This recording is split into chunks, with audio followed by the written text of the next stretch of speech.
about Tikka Masala, your own cybersecurity podcast, a podcast that keeps CIOs and CISOs ahead with latest cyber threats and news. So today's just few minute podcast will cover all the cyber threats and news of last week. Yes, now no need to toggle from one website to another or read through various email or WhatsApp messages. So let's begin. Let's now talk about recent cyber attacks that came to light. New blockbuster ransomware springs into action with a dozen breaches. A new ransomware gang known as Blockbuster has quickly capitulated into operations this month, breaching at least 12 companies in just a few weeks, including Deutsche Windtechnik and American Dental Association among many victims. T-Mobile confirms Lapsus hackers breached internal systems. The telecommunications company has confirmed that the Lapsus extortion gang breached its network several weeks ago using stolen credentials and gained access to internal systems. It is important to highlight that T-Mobile had disclosed 6 other data breaches since 2018. German wind turbine firm hit by targeted professional cyber attack.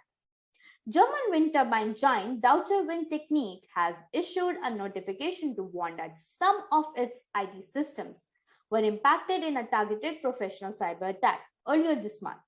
According to the Wall Street Journal, Deutsche Windtechnik, which lost control to roughly 2,000 turbines during the attack, indeed fell victim to ransomware, but was able to restore its systems without having to contact the attackers. Data breach at US healthcare provider ARCare impacts 345,000 individuals. ARCare at US healthcare provider with facilities in Kansas, Mississippi has admitted a data breach potentially affecting 345,000 individuals. The investigation concluded on March 14 that a malicious hacker had access to ARCare's network over a 5 weeks period between January 18 and February 24. The company said that it is unaware of any or actual or attempted misuse of the affected information as a result of this incident. Now let's focus on some of those cyber news that are of importance. Lapsus targeting SharePoint, VPNs, and virtual machines. Researchers said that it's not clear why Lapsus is focused on breaching major technology companies and obtaining source code, especially since some victims are not approached to pay ransoms. This distinguishes themselves from more traditional ransomware groups who have a clear modus operandi and are clearly financially focused. But anyways, enterprises are warned. Extra replica, Microsoft patches cross-tenant bug in Azure PostgreSQL.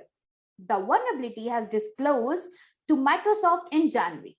Microsoft security team triaged the vulnerability and was able to replicate the flaw. Microsoft is not aware of any exploitation in the wild and have now released the patch for this security weakness.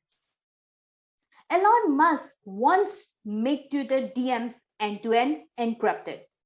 The CEO of SpaceX and Tesla and the new owner of microblogging and social networking giant Twitter seem to be very impressed by the encrypted instant messaging service Signal. The Tesla owner now wants to add E2E end-to-end encryption to the direct messages feature on Twitter. Musk believes it is important to adopt E2E like Signal to prevent spying or hacking of users' messages on Twitter. Be aware, Onyx ransomware destroys files instead of encrypting them.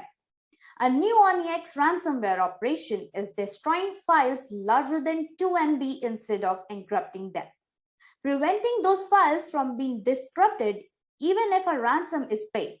As the destructive nature of the encryption routine is intentional rather than a bug, it is strongly advised that victims do not pay the ransom. In fact, not paying ransom should be a new policy if already not in place. That's all for this week. Thank you for your time.